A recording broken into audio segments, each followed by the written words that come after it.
Hi, teammates. My name is Sean J. McCall, and I am your host for the Eurostep.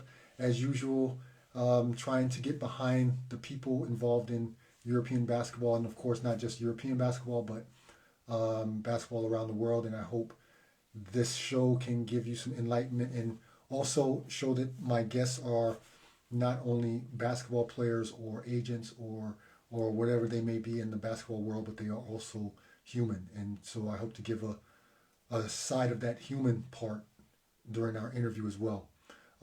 So my first guest, or my first guest, he's my only guest tonight. Um, um, yeah, my guest is a if you're a EuroLeague person, if you really watch EuroLeague, then you know who my next guest is. He's a household name in European EuroLeague basketball. Um, Maurice Ndour he was born in Senegal, but left home at a very, very early age, and we'll talk about that as well. And he's developed into a EuroLeague force. I mean, you can't say anything else about it. His story off the court is just as fascinating. We'll talk about that as well.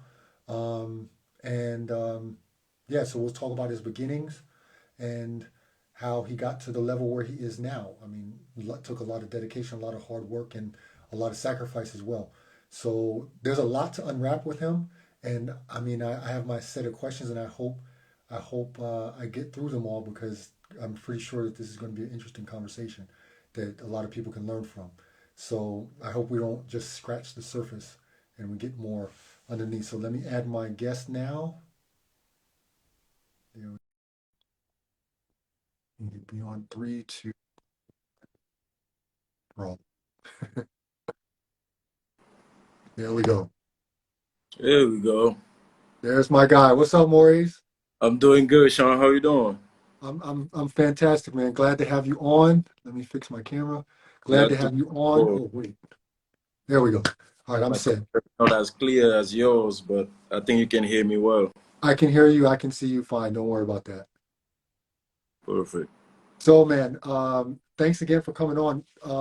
For those of you that don't know, I actually had Maurice's wife on a couple of months ago on my show where she talked about um, a lot of things what had to do with spiritual things and woman birthing and things like that, which on at first hand you might not think that it's something a topic that would be on a European basketball kind of podcast, but she brought a lot of good energy and a lot of things that I got a lot of good feedback, especially from women who saw it and thought, okay, this whole thing about having kids and also in Europe while you're following your husband and things like that really rang a bell in a couple of people's ears. So I was really glad to have her on, and now I thought might as well finish up the family and get Maurice on. And I'm really glad you came on. For those of you that don't follow Maurice, Maurice is not the big time Instagram guy. So I'm I know. pretty I'm pretty happy that he got to get his face on here today. How you doing, man? I'm doing great, man. I can't complain. How about you? Hey, I'm straight, man. I'm glad to have you on. So this is how it's going to go. All right. Um, we're gonna go through about your athletic career, also your beginnings, and then go a little bit into the personal side, what is behind the athlete. Talk about your foundation and things like that. So just consider it a friendly talk and not an interview of such. Yeah.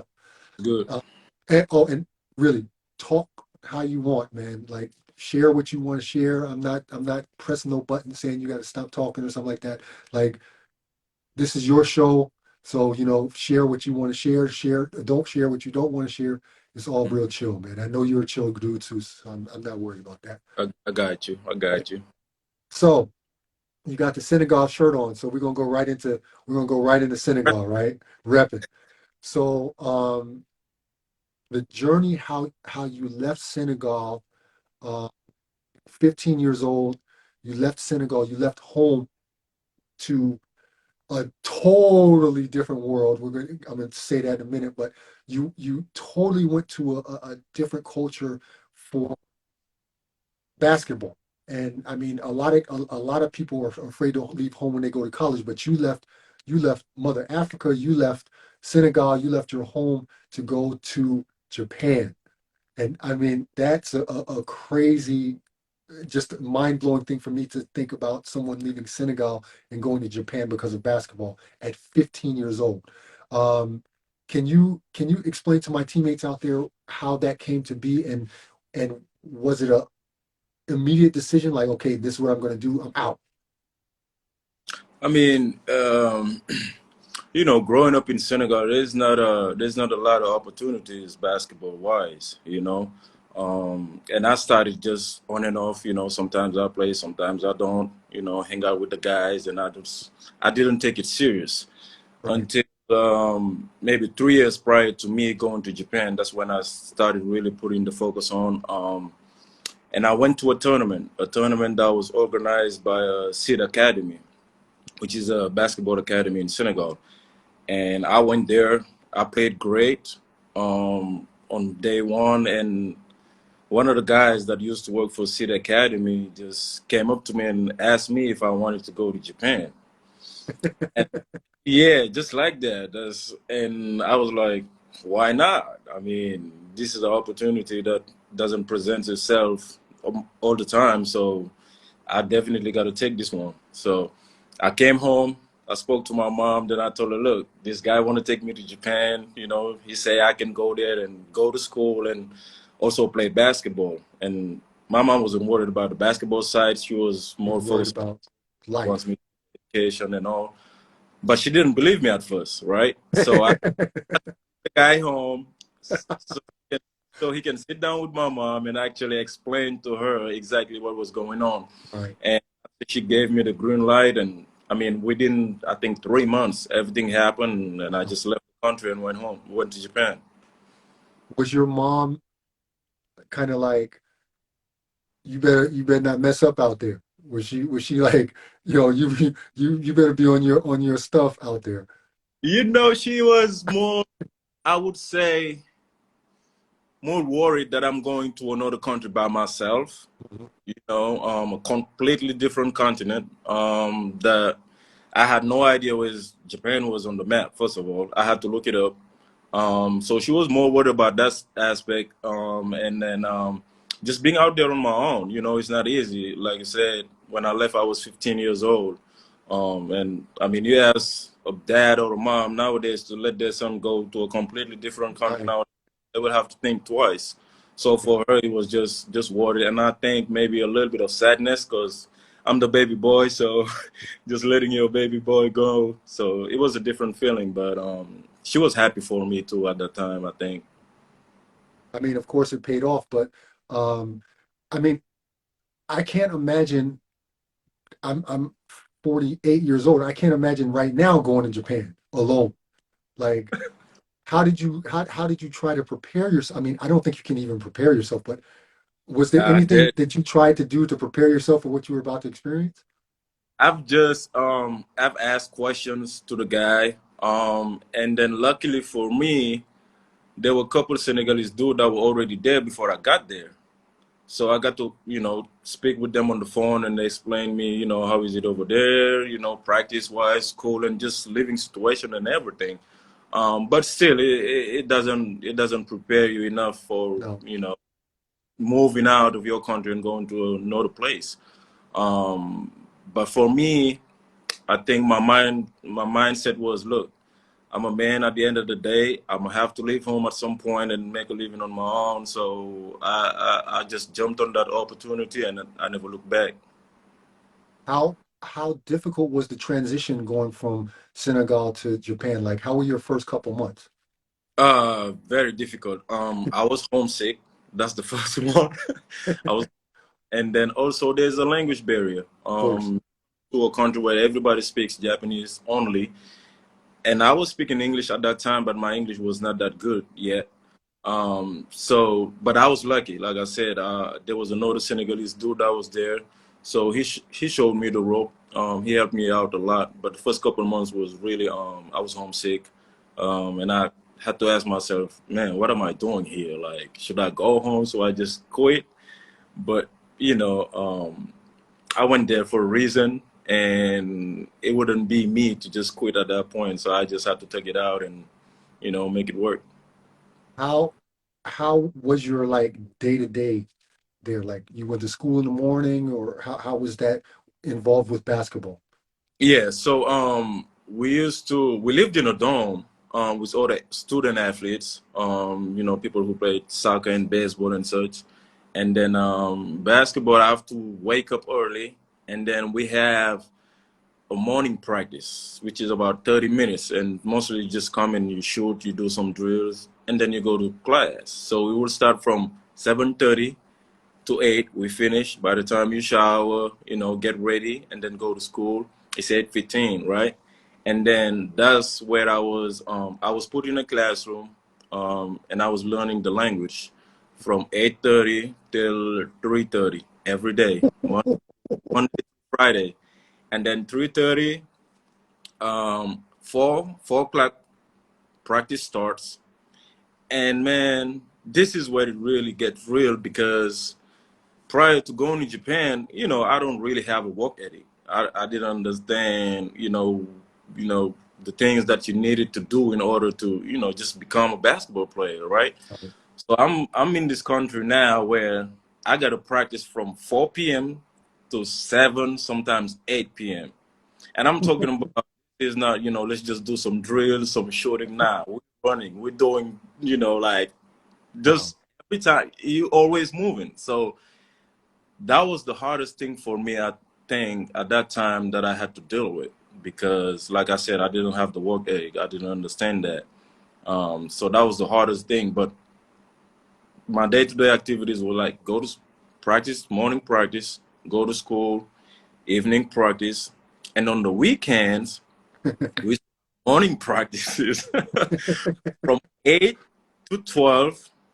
We have 1 hour break, go get food, relax, come back, then we're gonna start again. I mean, it was just unbearable, honestly. Like the first year, after my first year, I was like, man, I don't know if I, because at this point, it's really taking a toll on my body, and just me getting accustomed to like practicing like that.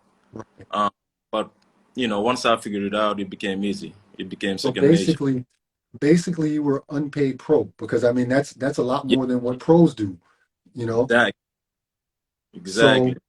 I mean, if you hear your story, not a lot of people would associate basketball with Japan, but actually it's basketball is quite big in Japan. It And is.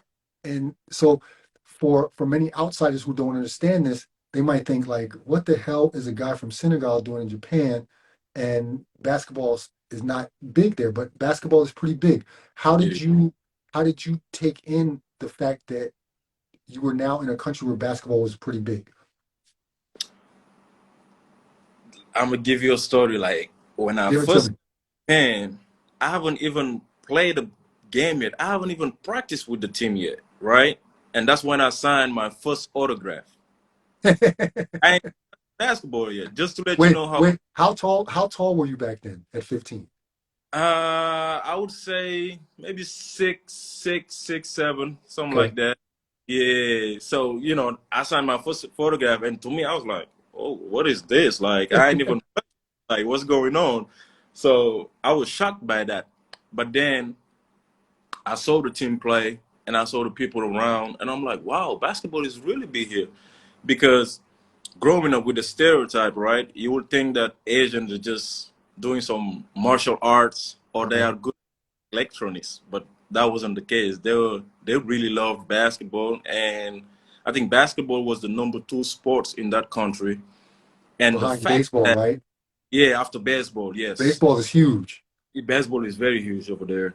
So and the fact that they brought a foreigner from Senegal to come to Japan and to play and obviously help them win, I mean, that was a big responsibility for me, honestly.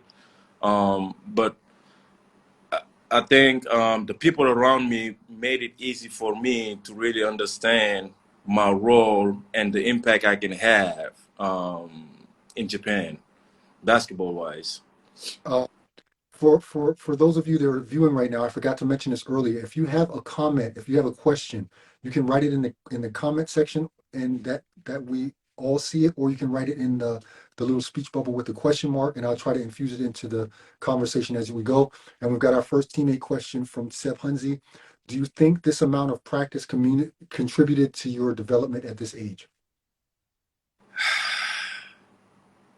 I mean, Did, you did got to say that's the volume of practice is it that you was were a lot. doing is I mean, amazing. it But was a do you lot. think that you would have gotten that good if you had stayed in Senegal? Definitely not.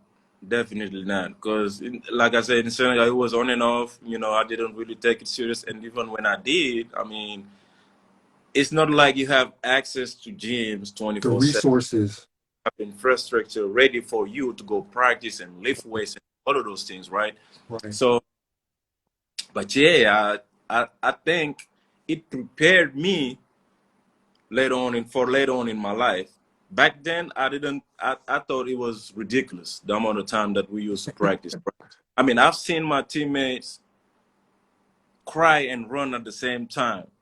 You know, I've seen my teammates throw up while we're doing a 5-man drill. They go throw up outside and come back and go to practice. Like, that's how hard it was. You know what I mean? Like, people who came to Japan and left and went back home because it was that hard, right? And to me, I love challenges. I like to be challenged, right? So I took it as a challenge first because I thought the coach wanted to see what um what kind of person I was, right? What I'm made of, right? Yeah, So in my mind, I'm like, I will never quit in front of this dude. I will never show him any weaknesses, right? But I think practicing those, you know, for that long prepared me for when I went to college, for when I became a pro, because it's much less of practice time. So me, it was very easy. It was very easy, and you know, I think that's also where I developed my work habit. Um, I mean, there's some days where we used to walk, run outside, and go to this mountain. I mean, I would say it was about 2 kilometers to get there first, and then run on top of the mountain, come back down, and then go to practice. And then that's when we would start practice. You know? So that was your warm up. that was the one. I mean, and then I mean, don't talk about losing games or just. I mean, you will come back home and practice. Wow. You know, no matter what time of the day it is, you'll come back home and practice. So yeah, it was something that I had to get used to. But after that, I mean, it became easy, honestly. You were there 3 years, right? 3 years, yes, sir. And I know you speak five different languages. Can you still speak a little bit of Japanese? Yes, I can. Not Daijabo, as was, but I can still hold a conversation. daijabo, 大丈夫です。あんたは大丈夫ですか? ine. So for those of you that don't know, I teach at an international school, and I have quite a few Japanese students that come and they speak zero English when they come to Germany to our school. It's an English speaking school, and so I've picked up a little bit. That's about pretty much all I say because I want to make sure that the kids have some kind of good feeling, So I try to pick up little bits and pieces. I can't speak Japanese at all, but they always laugh and Sensei McCall, they call me Teacher McCall and stuff like that, and so it's always pretty cool. And I just wanted to make sure that my what I said, which means how are you okay? Are you okay? Yeah, yeah, That you would understand that. That's pretty cool. That's pretty dope. yeah. So after Japan, you moved to Monroe Junior College, and how was that move going from such a straight mentality, hardworking mentality? Then you go over to JUCO, which is a thing in itself to be at a JUCO because this can be real cutthroat because everybody has the same goal. Um, Okay. how was that to leave Japan after being so disciplined, then to go to on your own also to a junior college then? I mean, I'm gonna speak about first of all the journey getting to the U.S. Yeah, let Um, me know. because as I was, nearing graduation, I had the opportunity to stay in Japan and go pro, right? Or stay in Japan and go to university in Japan. And my coach at the time, he was pushing for me to go to university in Japan, and I was like, well, I wanted to go to a place where I can challenge myself, where I can play against better players because, I mean, I was pretty good. I mean, I was good in Japan, you know, but it wasn't a lot of competition, right? So you So, needed a new challenge. yes, yes. So I've met Thomas Wiseman, who was back then, he was the Japanese under 18 national team head coach, right? And he helped me. He wanted to help me get to the U.S. So he put me in touch with the University of Portland, who at that time their head coach was also played in Japan. But you know, with the grading system, I didn't. I wasn't accepted at that school because of that. And they tried to put me in touch with the prep school, New Hampton Prep. I was in talk with these guys, and then all of a sudden, you know, I wasn't hearing from them anymore. And at this point, I had to make a decision. Do I stay in Japan or do I go home and bet on myself? And this is So, an 18-year-old kid that's got to make these big time life decisions. yes, sir. So I went home. I bet on myself. I came home to Senegal. And while I was here, I was like, well, you know what? I'm going to just play with the local team, keep myself in shape, and, you know, just keep playing basketball. I was here for 6 months before a brother of mine who helped me, you know, throughout this journey, Alion Enjai, who was back then, he was a coach at Dowling College in Long Island. So he just called me out of the blue and said, hey, Mo, are you still looking for a school? And I said, yeah. He said, all right, send me your highlight tape. Send him my highlight tape. And I think within a week, the assistant coach from Monroe College called me and offered me a full scholarship. I mean, to me, it was unbelievable. And they sent me the I-20 plane ticket. Everything was done within 2 weeks, and I was ready to leave Wow. Senegal, go to New York. And this was, I remember, it was September 9th, 2011. 2 days Yep. before. Yeah. So that's when I got there. Um, so that was my journey to get to the U.S. Now I'm in New York, right? Obviously I'm playing against bigger bodies, Right. good players, right? And I came to New York fresh off of an ankle injury, right? So I wasn't in good shape yet. And I remember the first day of practice, everybody was like, "Man, who's this guy? He ain't that good. Who's this guy?" You know?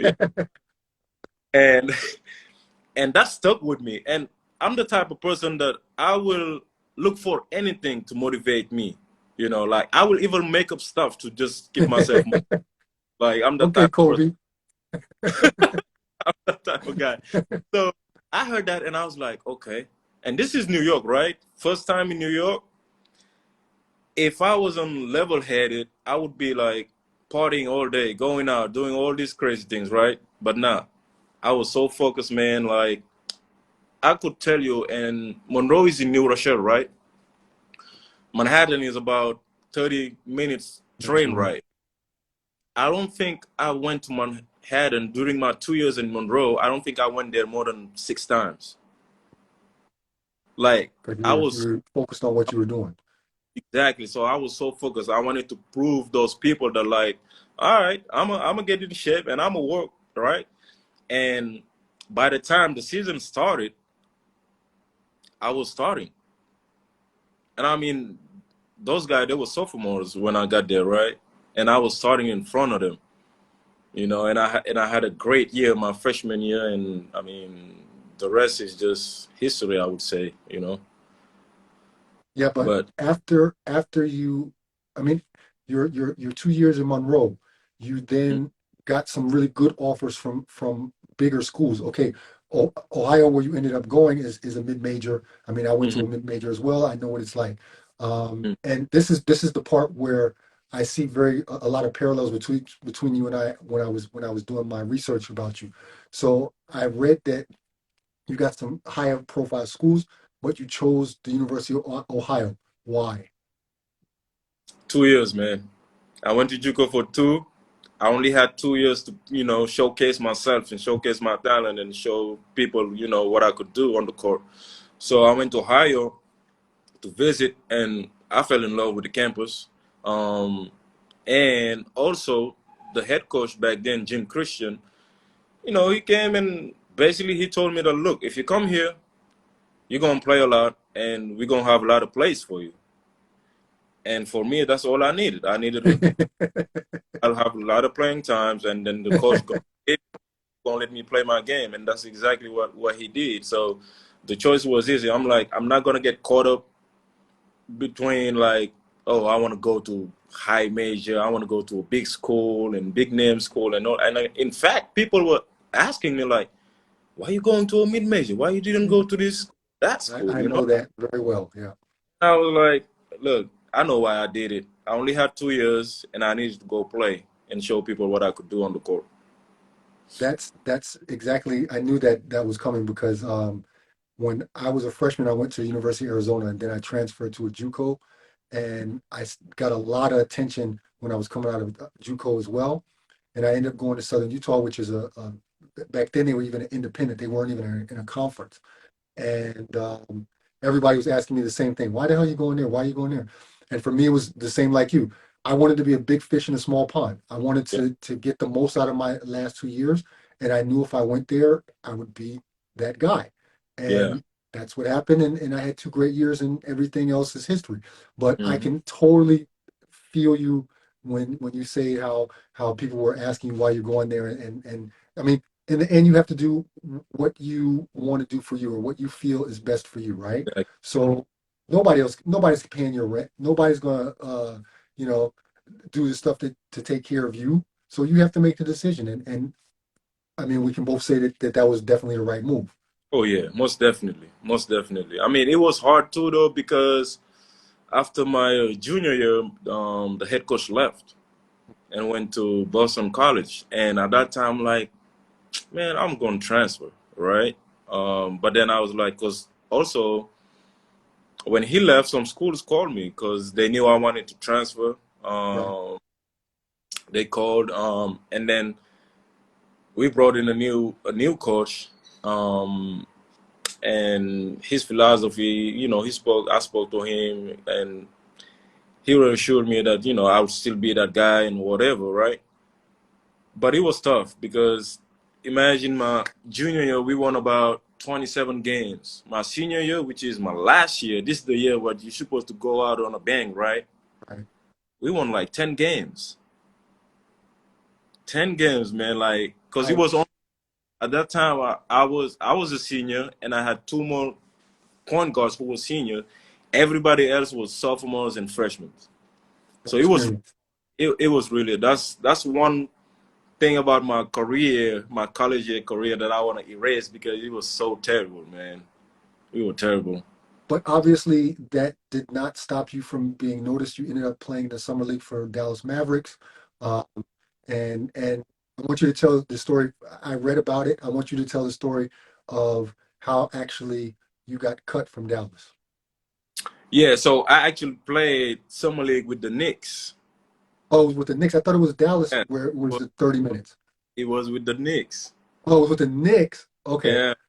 So, everybody was telling me, man, you good enough, man. You can play in the NBA, blah, blah, blah. And I'm like, okay, whatever, cool. I'm gonna just work. Whatever happens, right? The day of the draft I was actually at the gym.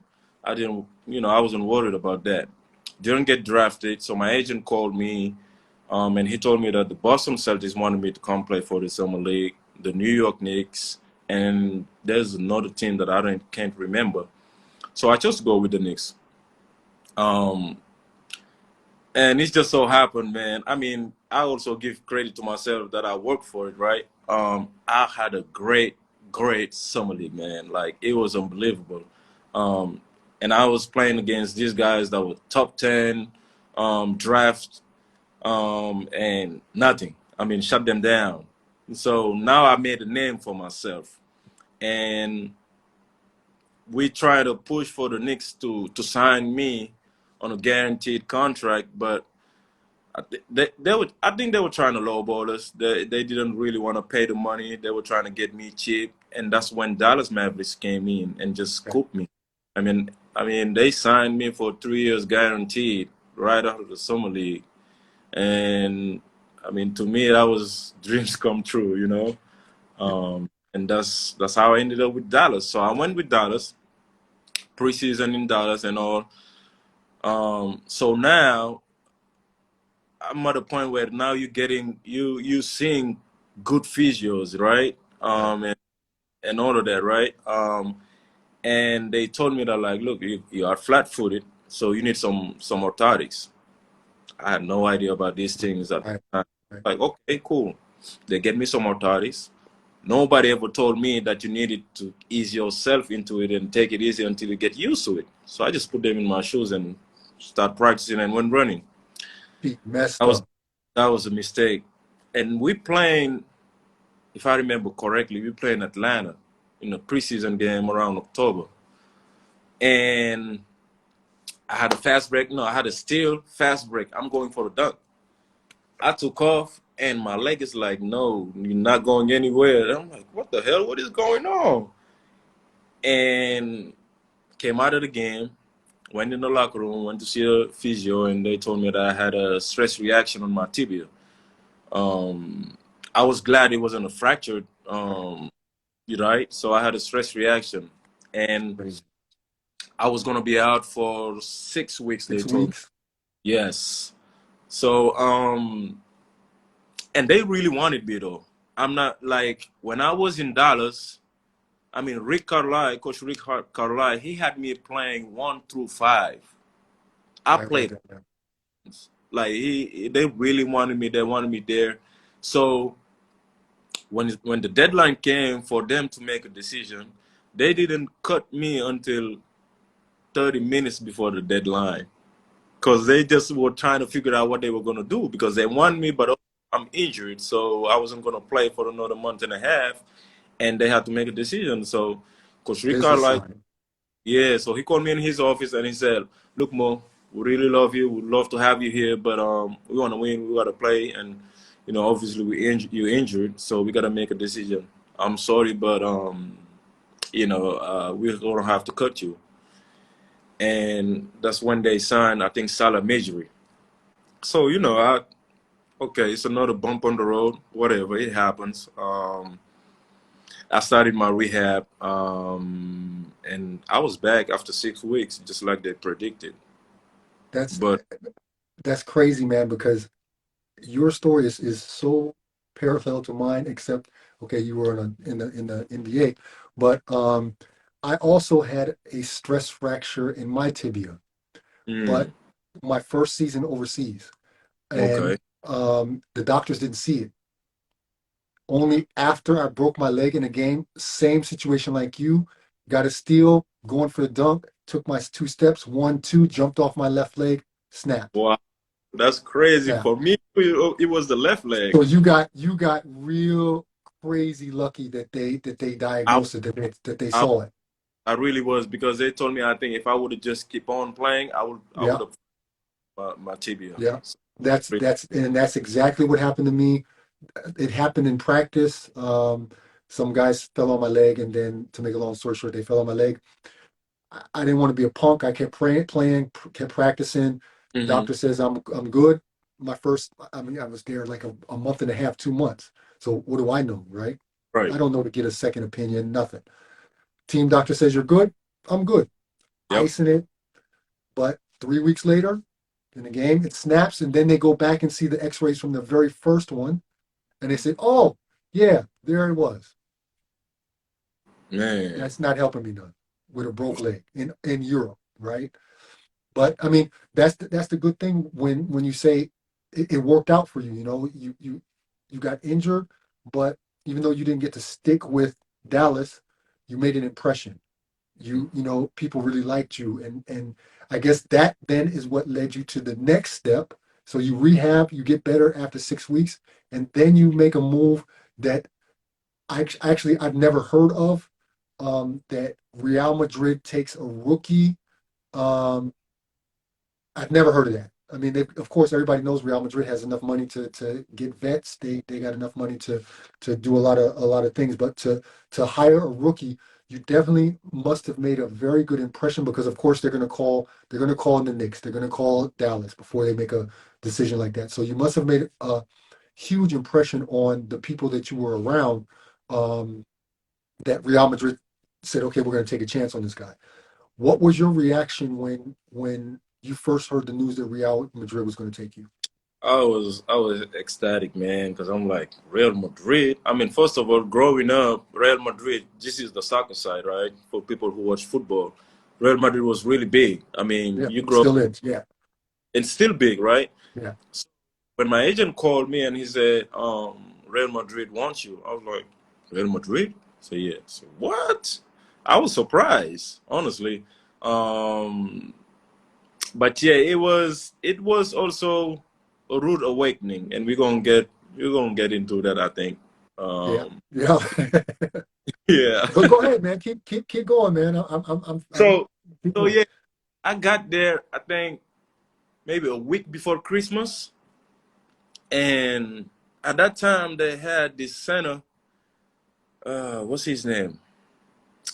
I can't remember his name, but his role on that team was to block shots, rebound, and run, right? And here comes me.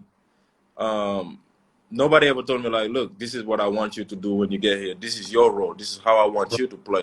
So I'm just coming in as a player. Like, okay, Just I'm hooping. in the hoop. It was tough because first of all, European basketball. Right. Never played in Europe.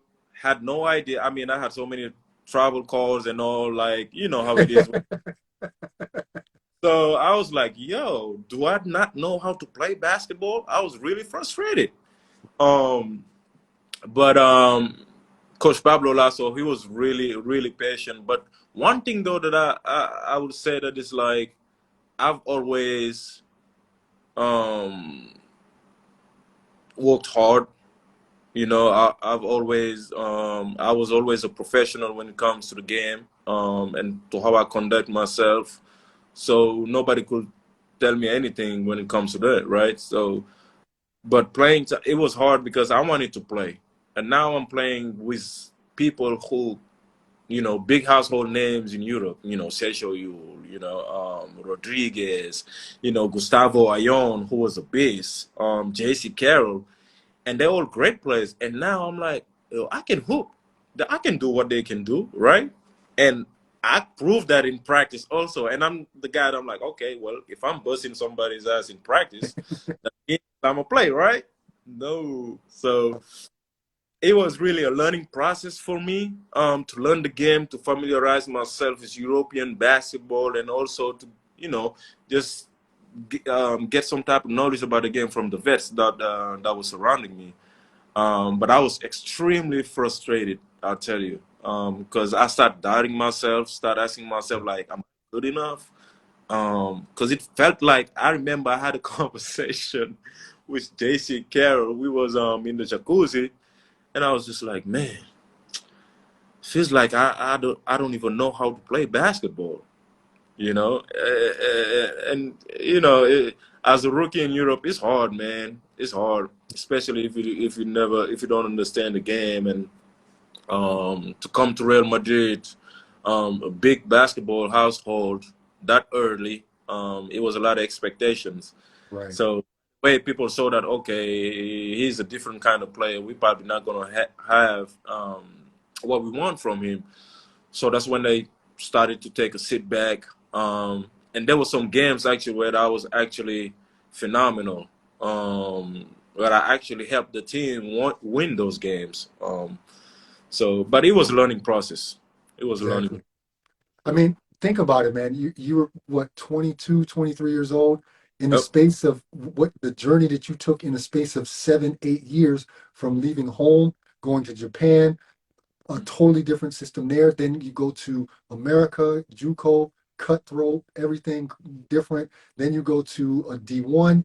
Then you're putting on a Lakers, I'm not Lakers, a Knicks uniform in the mecca of basketball. You go down to Dallas. You have a stress fracture, which kind of derails your thing, but everything had its purpose.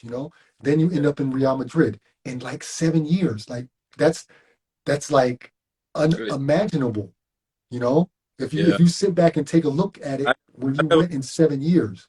now that you say that, when somebody else said, I'm like, wow, all of that happened in 7 years. Yeah. Yeah, it's Wow, crazy, right?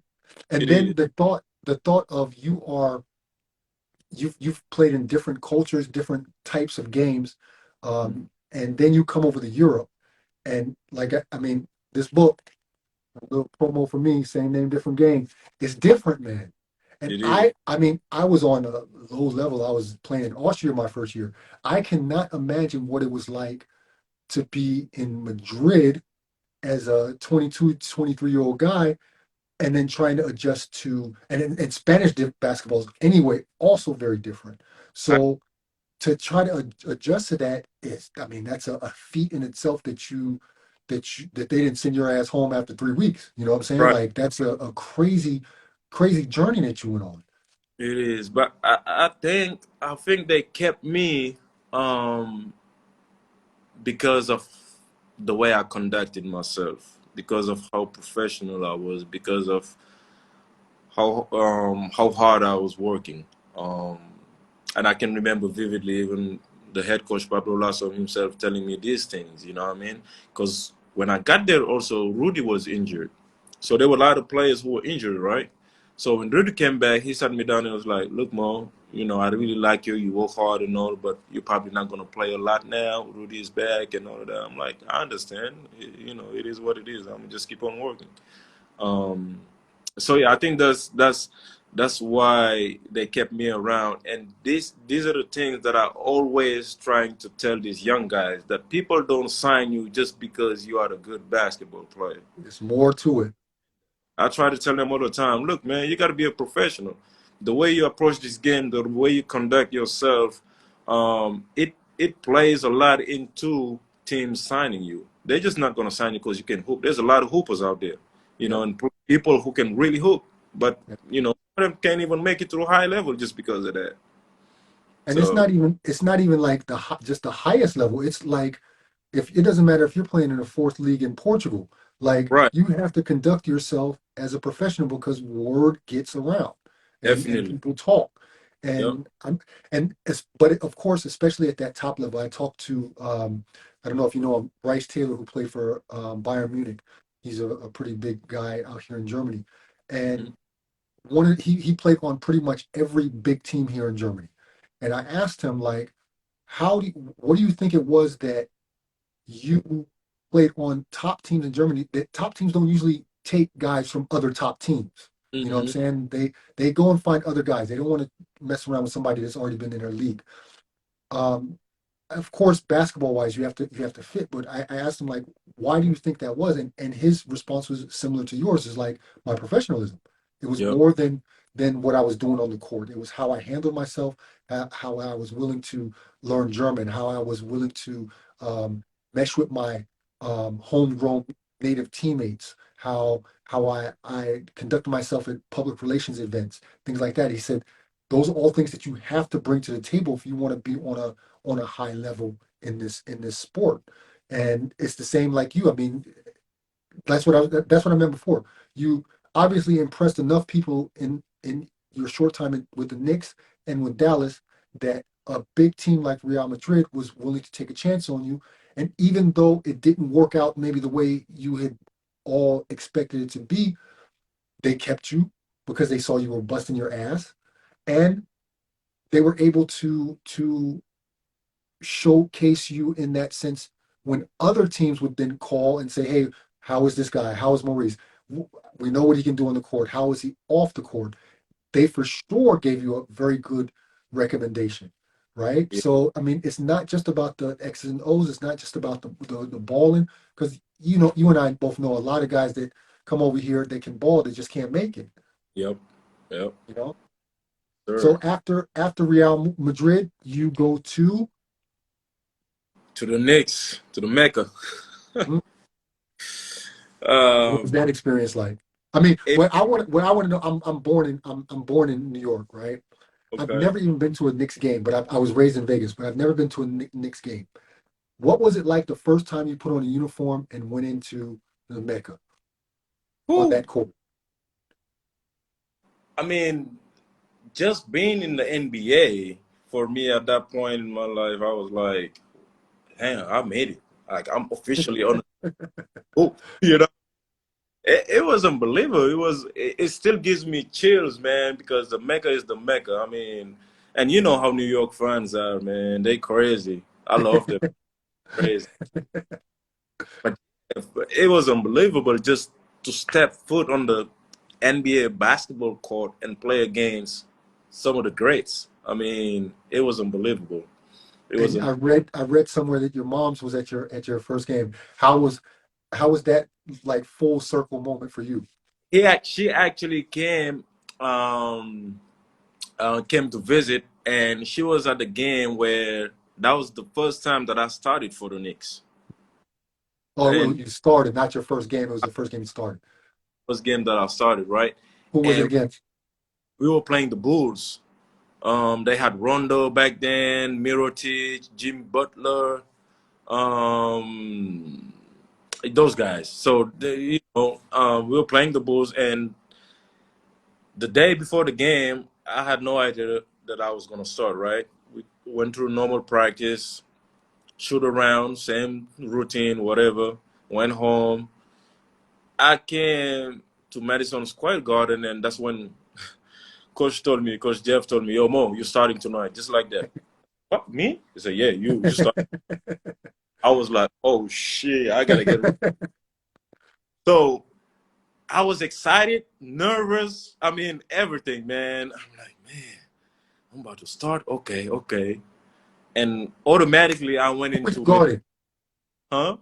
Who were you guarding at the start? I was guarding Jimmy. I was For guarding real? Jimmy and Mirotic. It was like Okay. it was. Yeah. He would switch. He played the three. I played the four. So we Right. would count. Um. So once he told me that, and I've already did my workout, my pregame workout. So now I had a lot of time to just sit back, relax, and get ready for the game. When he told me that, I went into the weight room, and that's when I started meditating. You know, I started just breathing, doing some movement, and just words of affirmation, talking to myself. I'm a big talker. I talk to myself a lot through these things, right, to get myself ready. And I felt I was ready. I went in the game, and I just played. I just played, man. I was everywhere, and I had a great game. I think I had a double double that day, and but the moment that I will cherish forever is when I picked Rondo. So he was coming down, and I saw him. He's coming towards me, and he's trying to make a crossover right to left. And as soon as he crossed that ball, I just stole him. Went on a fast break, passed the ball, layup, and man, I will remember that play. I mean, this is Rondo, man. I'm a big guy, so that was big. And then also the other big moment was somebody drove to the basket. Courtney Lee drove to the basket, passed me the ball. Ball almost went out of bounds. I saved the ball. Somehow the ball ended back to me. I'm in the corner. Jimmy Butler coming on the closeout. Pump fake. I drive right. He cut me off. Then I spun on him. Layup. I mean, and this is also Jimmy Butler, who is I Right. mean, all defense. You know what I mean? So yeah, I had a great game, man. And these are the two moments in of that game that I will never forget for sure. And how was it like having your mom there? Like, Um, was she like ecstatic and like she was going crazy for sure? First of all, my moms don't even like to watch me play because you know I'm watching this and they would always think that he gonna get hurt or something bad. She was there, and I mean, for me it was unbelievable that, and I was really fortunate and blessed that she was able to witness me in in that day playing in the NBA against a great team, against great players, and be able to to perform well. It was a happy moment for me, and just a moment of being of pride. I think just knowing where I came from also, and the journey for me to get there. Um, it, I was just happy, man. So how did things end with the Knicks and how did you then end up in Russia? Um, it didn't end well, I would say, because well, the coaching stuff they were pushing for me um, to stay in the team and get my options picked up for the following year, which was going to cost them not much at all, right? And the GM Steve Mills, I don't know what beef or whatever he got against me. He didn't want me to stay there, right? So I went to summer league with them. We were getting ready for the summer league in Orlando, and I mean I had a great practice before summer league. I mean I was killing everybody, and actually the day that they were supposed to make a decision whether they were gonna keep me or not keep me, I came in. I'm like, look, I'm about to just bust everybody's ass, and that's what I did. I mean I was unbelievable that day. Nonetheless, I still got cut. You know, Steve Mills came up to me and, just told me the business is like that. We need to clear some cap space. We can get some players, blah, blah, blah. And I'm like, in my head, I was like, I'm not going to cost you much. And I don't think you can anybody with the amount of money you're about to get, you're about to clear from not picking up my options. But, it is what it is. No hard feelings. It's part of the business. Yeah. I on and on to next. And then And how did it come that you got the Unix job in Russia? this is how I get to Unix job. So after they cut me, they still wanted me to play summer league, and I was like, hell no, I ain't playing. And I stuck around. Like I was there, I was chilling until it was time for me to leave. And I remember I went to one of the Knicks summer league game. I don't remember who they were playing, but it was a terrible game for them. They lost, and as I'm walking, here comes Steve Mills walking towards me, right? And I looked at him and I said, "You need me out there, yeah?" He just nodded his head and kept moving. Wanted to tell him that, what I mean? To let him know he could have kept me and maybe I would have saved face today. Uh, so yeah, they kept me. They cut me. I moved on. I went to play with national team. I think we was getting ready for, I want to say, the Afro basket. So I went to play with the national team. I came back home. I was tired. I was injured. My neck was hurting. So I told my agent, look, man, I'm not in a rush. I think I'm going to just take my time and heal and, while I find a team. So I came back to New York. I was there until, when you're home for a month and a half, too, you start to itch. You're like, all right, I think it's time to go play. Yeah, yeah. Yeah, so it's around December. Onyx called my agent out of the blue and, expressed that they wanted me. And I was like, okay, cool. I was ready to go play anyway. So that's how I ended up going to Onyx in the middle of December. Again, before Christmas. Just like when I left Dallas and go with Real Madrid. So, I mean, it's crazy. Like, was there? That was the last time you had your NBA experience, Hmm. Yep. and it ended on a kind of bit sour note, right? Yeah. Was there a moment?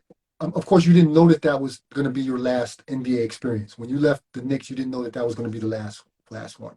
Was it a conscious decision on your part that was going to be it, or that you wanted to put everything into where you were going, or when did that moment come where you were like, okay, maybe the NBA dream is not there anymore? I think I was done right after that. Really? Um, yeah, just because of the experiences that I've went through during my year with the Knicks. Just a lot of up and downs. I saw a lot of politics. I mean, it's the NBA, right? Right. Whatever money is involved is going to be politics. So I saw a lot of politics. I saw a lot of things that I was like, yo, this is the NBA. And people don't really know these things until you get into the NBA. You know what I mean? Outside people can just look at it and say, wow, it's the NBA, blah, blah, Yeah, it's blah. different. It's Once different. you get in, now you start seeing like the politics. You start seeing things that are like, okay, I know why he's not playing. I know why I'm not playing. I know I'm better than this guy for sure, but I'm not going to play because of this and that. So I saw that, and I just, the experiences that I had, I was like, yo, I'm done with the NBA. And so after I left the Knicks, I was like, I'm just keep on hoping whatever basketball takes me, that's where I'm going. I'm not going to be hung up into, I want to play in the NBA and, go through hell just to get back there. I think I was done. And I was cool after that. I can say that, okay, I made it to the NBA. I played in the NBA. I know what the NBA is like. It is what it is. On to next.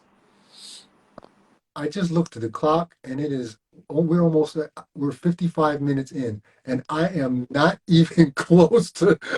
Now I, you got a little bit of time for me, man, because there's some real I got important questions that I want to get out there. I got a lot of time for you, man. Okay, good. So now we got that out of the way. So, I mean, you've played for just incredibly talented and big budgeted and forces in EuroLeague teams. You played for Unix, you played for Ridas, and this past season in Galatasaray. Um,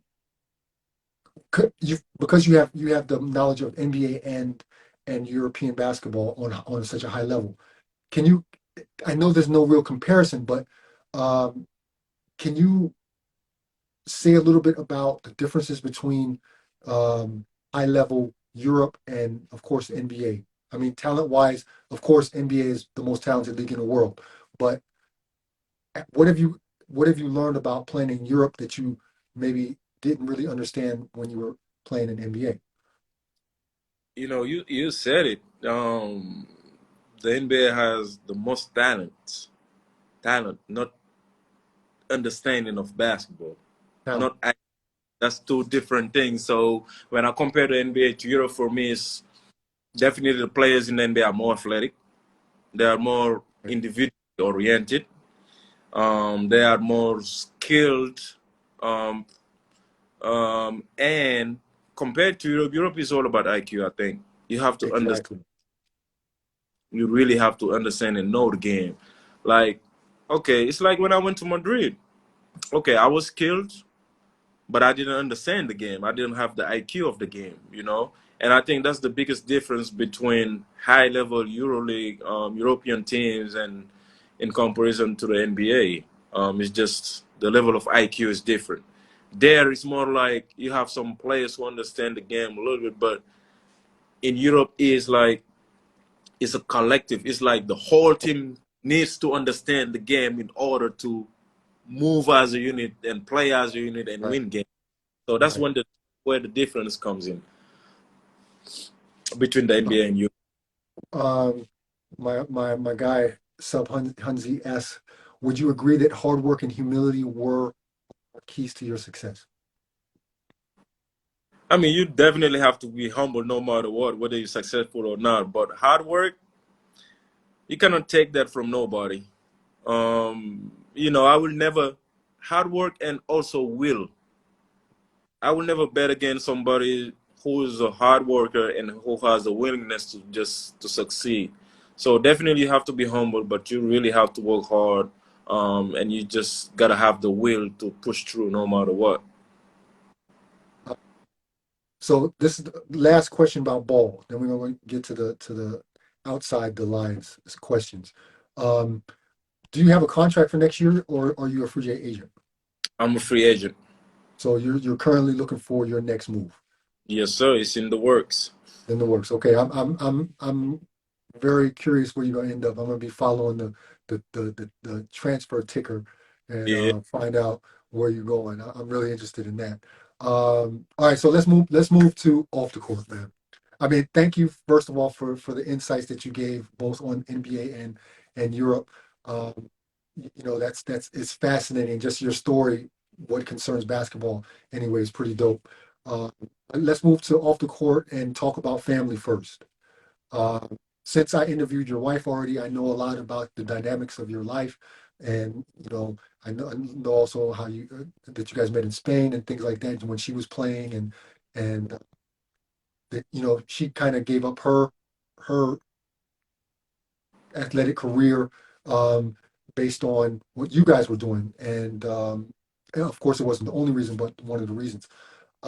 How has married life and having children, you just had your third child, um, how has that influenced the selection process, especially now you being a free agent? How has that changed your selection process to where you might end up? I mean, big time because prior to having kids, you will just whatever team sign, that's where you're going. You wasn't thinking about much about it, right? And after we have Juniper, um, it puts everything in perspective. Um, and then also when it's come to getting on with a team, for me it was like, okay, is it a place where my family would be happy? Because I'm not gonna be home much of the time. I'm busy playing, so it got to be a place where they'll be happy. And that influenced my decisions. Even now, I'm always looking to go to a place, to a city where, like, okay, it's a family-oriented city. They're gonna have fun. They're gonna have things to do. They're not gonna be bored. Um, it's Because like, like you said, you're going a lot. You're EuroLeague. You're going a yeah, ton. yeah, yeah. I mean, it been some months where I'm like, I'm home maybe 1 2 days out of the week, you know, and then when you come back from game, you're so tired, your kids are already Yeah. asleep. You go to bed, they wake up, they go to school or whatever. I wake up and go to practice, so I don't really have a lot of time to interact with them. So I definitely have to be in a place where they're gonna be comfortable, they're gonna have things to do. Um, so that will help in the long run with the family dynamic also, and just helped me also to focus more on the game of basketball. I mean, I think I interviewed Wifey when shortly after she got to Istanbul. So you also had to think about, hey, my wife is about to have a baby. Like, Right. you got to make sure that things are set up for not just for you, but for your wife. You got to have English speaking midwives, or that's a lot to consider. When Yeah. you're thinking about where to go, that a lot of guys don't have. Um, how important is it for you that your wife understands exactly what you do because she was herself a player? Man, I mean, it's big time. Because she played ball, she grew up around. I mean, her brothers, dad, everybody played basketball, so she understands the things that we have to go through. And I mean, it's a big help, man. It's a big help to have somebody next to you who understand what your job requires, the amount of time sacrifice that you have to make, and then missing family time and time with your kids, quality time with your wife, and all of that stuff. She understands that, man, and I mean, she's a big help. Like she's a superpower woman, man. Like I call her, but Superwoman. I called her Superwoman. man, she's a superwoman, man, and she helps me a lot. And the other thing is, she keeps me in check. Like if I have a home, she play. She gonna be asking me questions and going up again. Why didn't you do this? Why like? And then you know how we are as a ball player. Like, don't ask me these things. I don't want to talk right. you know. But it's good to have her around. It's good to be able to talk to her about basketball. You Right. know, it's really great to have that. Like I come home, sometimes I put the game on and we watch the game together and we just analyze the game together. You know what I mean? And she prepares me a lot for the games, just to stay ready. So forever grateful for that. Um, like a lot of players, especially when their kids are young and not in school yet, sometimes the wives will come, but then at some point you kind of have to decide, okay, where do you want the family to be? And a lot of guys say keep their wives at home and the kids at home because it's really easier and things like that. There's different reasons. Every family has their own thing. Um, how do you balance being away for so long, even though she's with you? How do you balance and unwind and just kind of, yeah, come to self, you know, during a long season when you're gone a lot? How difficult is that? It's very difficult for a lot of people. For me, it really isn't because of the simple real fact that I was so used to being on my own, right? Like, because I've been away and on my own for so long that I actually had to learn to live with other people. I had to learn to, live with my wife and my kids and all of that stuff. Um, but it's good and bad. It's good sometimes because, okay, maybe you're not you're not gonna have to wake up early and take the kids and do all these things because they're not around. But it's hard because you also need that love. You also need that balance. You also need them around, to just to be happy because the game takes a lot out of you, man. You frustrated, you angry all the time, but you see your kids. There's no way you're gonna be angry. So, Yeah, um, and then also when it comes to like just the little things, cooking, eating. It's not fun to eat by yourself or cook for you. I can cook, but when I'm on my own, I don't cook much because I'm like I'm the only one who's gonna eat it, so it's not right, fun. right. So other aspect is like, okay, I need my family, but it's difficult, especially I think especially for the kids, right? Because at such a young age, I think as a parent, you need to be around. You need to nurture them. They need to see you. Um, and I feel like I missed out so much on my kids. I mean, especially Juniper, because I wasn't around. And they were not living with me while I was playing. So you think about those things, and immediately you start feeling sad, but at the same time, you tell yourself that everything that you do right now is for them. It's for the family. Yeah. It's family, so that kind of give you a boost and helps you keep going and just see things in a different perspective and just keep it positive. I I mean I've skipped quite a few questions, and one of the things that I wanted to touch on that I didn't earlier is your play with the national team. So I can imagine the reason why you retired from the national team probably had a lot to do with your family, right? Sure, for sure. I mean, I missed my kids' birth because of national team. I missed family time because of national team. So it came to a point where I'm like, well, I keep making these sacrifices, and it doesn't look like we gonna win, or everybody's coming with the same convictions as me. Because when I'm into something, I'm in it 100%. And national team can be quite different. Everybody's Challenging. times. So I was like, you know what? I'm not gonna keep sacrificing my time and my time for my family just to be on the national team, and I have to make a decision. And I don't regret it, man.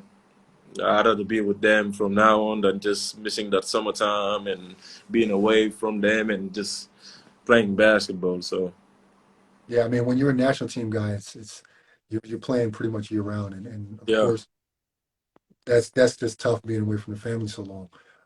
Now I want to get into your activism, like what you do as I don't want to say on the side, but kind of your way to give back. Can you tell us about your foundation, the foundation that shares your name, and can you tell us what you do with that and how you're involved? yeah. I created a foundation back in 2017, and the whole purpose for it was to give back to the community. Was to give these kids a chance, excuse me, to play basketball, but also to get educated. So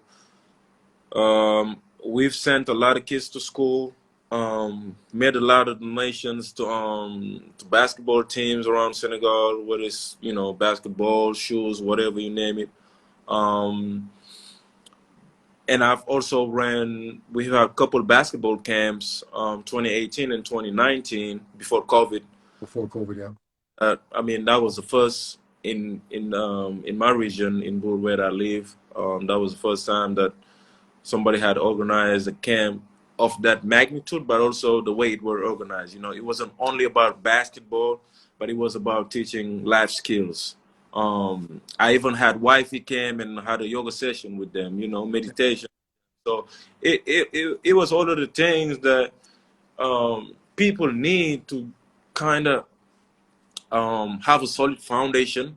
Besides just focusing on basketball, you need to Right. have a I think also, and it helps to come back home and give back to these kids and then expose them to something completely different that they never heard about. None of these kids have never heard about yoga, and we had done throughout during the camp, the basketball camp that I've run. So it was really amazing, and I've got some good feedbacks. I had some kids wrote me letters just thanking me for sending them to school, and they were able to graduate. And I mean, for me, it's it- it's it's something that I had to do. Like I feel like because, like I said, kids don't have a lot of opportunities, especially from Senegal. So I owed it to them to basically show them the way, to send back the ladder and help out as many as I can. Now we haven't run basketball camps since COVID, since before COVID, but one thing that I realized is, okay, the basketball camps, they're good and all, but it's only like 3 days. And I'm like, what are these kids are learning? Is there going to be a follow up after the camp? Are the Exactly. follow up with the things that we were trying to teach them in their respective clubs? And I realized that it was only 3 days. The kids come, it's fun, but then there is no follow up. So I wanted to do something that would have a bigger impact. It's not a lot of there's no indoor basketball court in my town. There's only 3 indoor basketball courts in Senegal. Wow. Yes, only 3. And one of them, the biggest one, was recently built, I think 5 years ago. And the other 2, they're really old. I mean, it's not even, you can't even compare it to a high school gym. That's how terrible it is. So my focus now is to try to build an indoor basketball court in Bull, to give these kids access to just a wooden floor. I mean, like I often hear people talk about the national team, how people don't are not really sharp shooters on the national team and all that. I'm like, well, do we have indoor basketball courts for us to practice? You know, Conditions are not there. You the you con- fighting against the wind. yeah, the conditions. So of course they're not going to be great shooters. The ones that we have don't live here. You know, so I just want to. That's one thing I think it will make a bigger. I can make a bigger impact that way. Just having an indoor basketball court will be huge, man.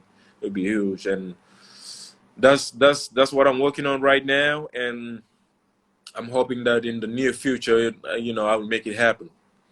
That's dope, man. I really appreciate that you have that give back gene because you've experienced quite a bit, and that's something that I try to do as well. I try to give back to players as well, and So, it's very rewarding. It can be very challenging, but it's in the end it's rewarding. And with the work you're doing in Senegal, that's like you said, it's something that'll last. It's not just okay, 2 or 3 day camp and then everybody goes home and you kind of forget about what you learned. So having something like that is something that will be there for generations. And right. I hope whoever's watching this, I hope uh, that they get behind what you're doing and make some donations and really try to get things off the ground for you what you're doing there. I really appreciate that you're giving back. That's dope, man. Man. Um, so I've got I can't skip this one. Do you have any advice for young Africans looking to blaze a path like you've done? Do you have any advice for them that what they should look out on, what they should focus on to maybe prepare themselves a little bit more than it is now? You know, I come home and I mean, just today, somebody came and was like, my son play basketball. Can you help him? That's You often, can't help everybody. yeah. And most of the time, people come up to me and like, can you help my son? He plays basketball also. And I'm like, okay, you play basketball? They say yes. Where do you play? I go and play sometimes. I'm like, bro, no, you don't play basketball. And people think this is okay. It's a game, but it's a job also. You know what I mean? It's not something that you just wake up whenever you want to and just go playing this professional. I mean, to me, it's a disrespect to our game, right? So I Oh try to, man. if you really love it, if you're really serious about it, you gotta start somewhere, right? Go on the local team, start playing, but don't just focus on basketball. Because I know a lot of people from Senegal who, believe me, they were nice. I mean, great basketball players who never made it because their sole focus was on basketball, and they forgot about the education part. So I try to tell them, you work hard, and you conduct yourself well, you go to school, you give your chance a chance, sorry, you give yourself a chance to be seen and to Right. be helped. Right. People can just, anybody can just come and help them. You have to put yourself in a position to be helped. So that's the advice Oh I man. try. Definitely you have to work hard. I mean, no matter where you are in this world, if you want to make it, you have to work hard for sure. But the way you conduct yourself has a lot to do with it, and just being level headed, and also having a dream and not letting anybody take it away from you. Because when you're young, you might have friends that they're not on the same path as you. They don't see things the way you see it, and if you're not strong-minded, it's easily for you to just kind of be derailed from that. So I just try to tell them to focus on that. If you want to make it, just focus, have some dreams, focus, work hard at it, and give it all you got. And in the long run, even if you don't make it, at least you can say that you gave it all, everything that you have, and you, Experience. exactly, and you also put yourself in a position to have some opportunities come your way. It might not be basketball wise, it can be something else, you know. So yeah, I mean, and you also got to think, man, there's millions of basketball players in Senegal alone. You know what I mean? So, and you have everybody trying to make it somewhere. Yeah. So it's really a slim chance, a slim opportunity that you have to really make it. And if you miss that opportunity, it's gonna be hard. And Yeah. you have to prepare for that opportunity to come. Like Yo. opportunities are known to come, but not everybody has the keys to open that door to get that opportunity because they were not ready, they were not prepared. So Yo, that's what man. I have to think about. For real, like you are speaking directly from my mouth, man, because I'm doing these consultations with players, with mostly American players that want to come to Europe. And Mhm. it's pretty similar to what you're saying is pretty much what I tell them as well. You have to be prepared, and that's what I'm trying to help these players realize. And everybody thinks I'm just going to come wreck shop. I'm going to come over there. And it's not like that. It's not as easy as people think. And it Yep. doesn't matter if you're in Africa or if you're in America and you're trying to come to Europe. It's the same thing, man. You gotta prepare yourself. You have to know everything. You can't just wake up and say that's what I'm going to do. And that's what you're saying, man.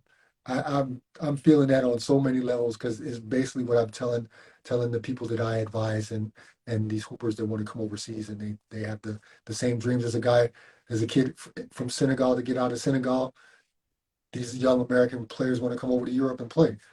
It's not that easy. It's not going Yeah. to happen for everybody, but it's not all. It's not also about like what you said. It's not just about the basketball. It's everything around it. And at least you can say that you tried it. You made experiences. You did this. Who knows? You might meet somebody at a camp that might Hmm.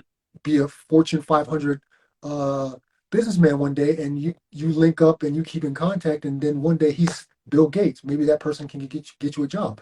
It's not always about the basketball stuff. So I hope that's sound advice what you're giving, man, and I hope people out there are listening to you and really focusing on what you're saying, and it's not just so focused on the basketball. Okay, man, I got a couple more questions for you. Quick questions. Uh, my first question, you're gonna laugh at this one. My first question is for those of you that don't know, Maurice's wife has a pretty famous dad. Maurice's father-in-law played in the NBA for many years. He also played in Europe, and he won a couple titles with Michael Jordan. His name is Cliff Levingston. He was a dog, right? So my first question is, has Cliff ever posted you up and you guys play one on one? Nah, on the court actually, but yeah, I think I'm too quick for it, man. Too quick. Um, But yeah, we never had a chance to actually be on a basketball court together. But yeah, I don't think he won any of this. You don't want that smoke.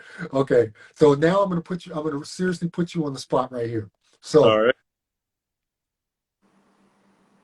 all the teams that you've played, think about all the teams you've played for professionally. Okay. Mm.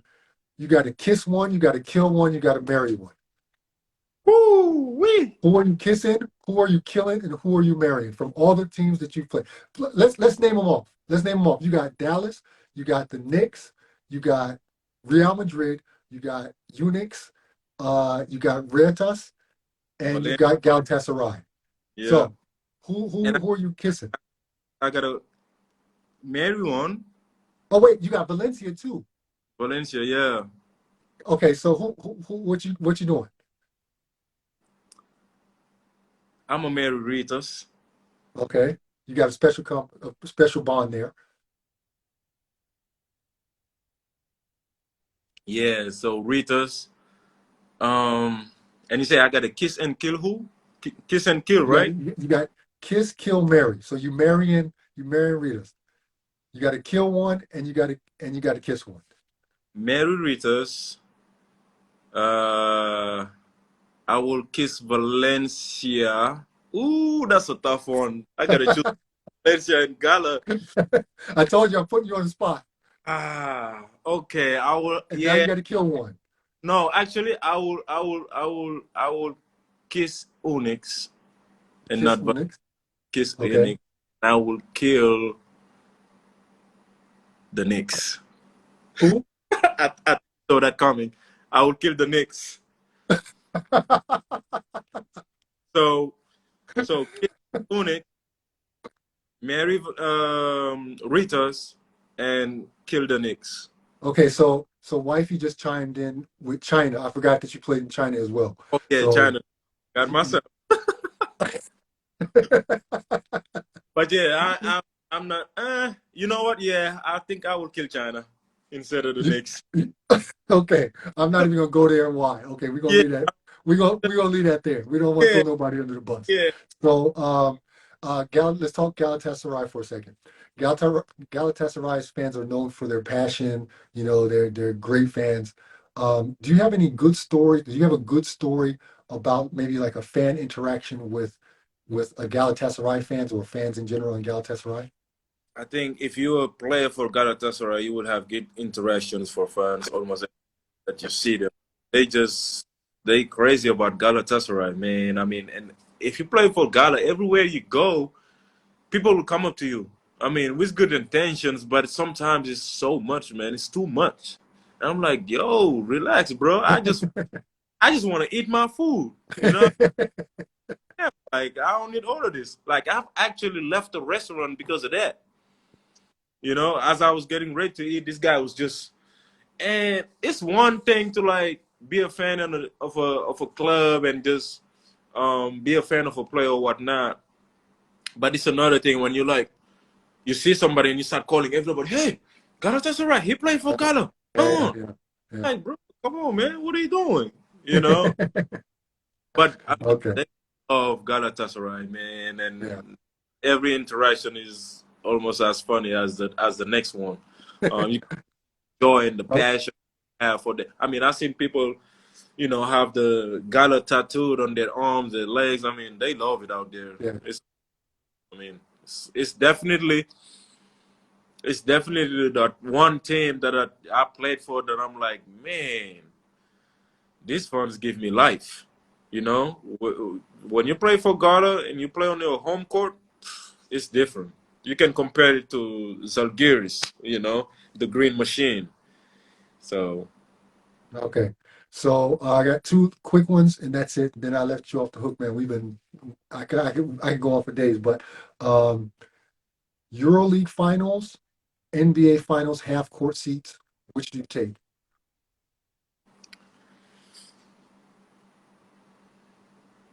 man. Let's say Game 7 NBA Finals and EuroLeague Final, NBA half court seats, floor Uh, seats. I will take. I will take Game 7. You take Game 7. Yeah, I will Yeah, take it. that's special. That's Yeah, special. it's special. Game 7 is special. I Yeah, mean, given that both teams gonna show up too. yeah. But yeah, Game 7 for Okay. sure. Just because of And so many talented yeah, players that gonna be on that floor, you don't want to miss it. yeah. Okay. And last one, your most memorable EuroLeague moment, something that sticks out from EuroLeague. Uh, I think is when I was with Valencia. Um, we traveled to Russia. We were playing Moscow and Zenit, and we lost both our starting centers, Dublevic and Mike Toby, and everybody was kind of like, "Would you be able, if they were Yeah, no doubting chance.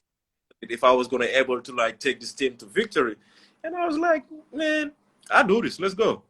And we playing Zenit, and I played great, and we ended up winning. And no, people didn't expect that. We actually won both games.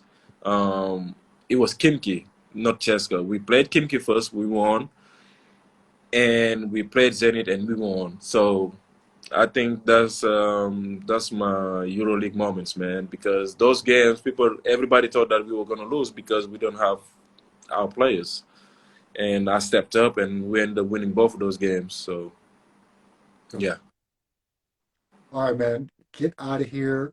Go on with your evening, man. Thank you for. I really appreciate the time. We're hour and 27 minutes in, man, and this is yeah, definitely the longest interview I've done by far. So I really appreciate your time, man, and the gems you dropped and everything, man. It's so good to connect with you, man, and keep doing what you're doing, man. I'm gonna make sure I get the foundation in the description in the YouTube video that I put up. Maybe some people will look at this and try to help you guys out to your goals. And man, I'm really psyched and really happy that you took the time out and got on with me and hopped on with and gave everything you gave tonight, man. I really appreciate it. Get yeah. on with your day. I know your wife wants you to call or something like that. So get on with your day, man. Yes, sir. Now it's been a pleasure, man. Thanks for having me, and it's always good feeling for me. I'm always ready to help out, share knowledge, because at the end of the day, it's important to share the knowledge that you have. Thank you. It's been a pleasure. Thank you for having Thank me, you. All right, man. Get out of here. I'll talk to you. and I appreciate it. So, for those of you, there's 10 people still online watching this.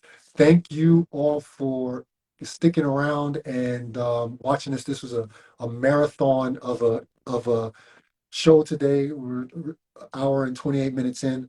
But that was a really great episode. I was really looking forward to it, and I even skipped questions. So, yeah, Maurice gave us a lot of knowledge, a lot of insight, and I think that a lot of people can learn from his example, his journey, and everybody's journey is different, and his was very special. But yeah, I'm really appreciative that he helped on. So for you guys that are still, you teammates that are still watching, thank you for coming on. I missed a question. One of the teammate questions, if he ever thought about going to Greece. I'm gonna get back to you on that one. But yeah, thank you for joining. Please, like as usual, if there's something you see that you appreciate or you like or somebody you know might need, please pass this information on. That's the most important thing to me, that the community grows and gains quality information. And I hope I'm able to provide that with the different things that I do. So next week is going to be a busy week. I've got three guests next week, and next week is going to be a really crazy week since it's the last week before I actually go on vacation and take some time off. And so I'm trying to fit in a lot of things in a short amount of time. And we've got some really good guests. We've got a repeat guest and two other guests that are going to give some really valuable information, not just for the casual basketball fan, but for also for pros. So I hope you tune in next week. I'll be announcing everything as usual a day or two in advance. Yeah, have a good evening. Be safe. Enjoy your time wherever you are. I'm out. Overhead out. Bye.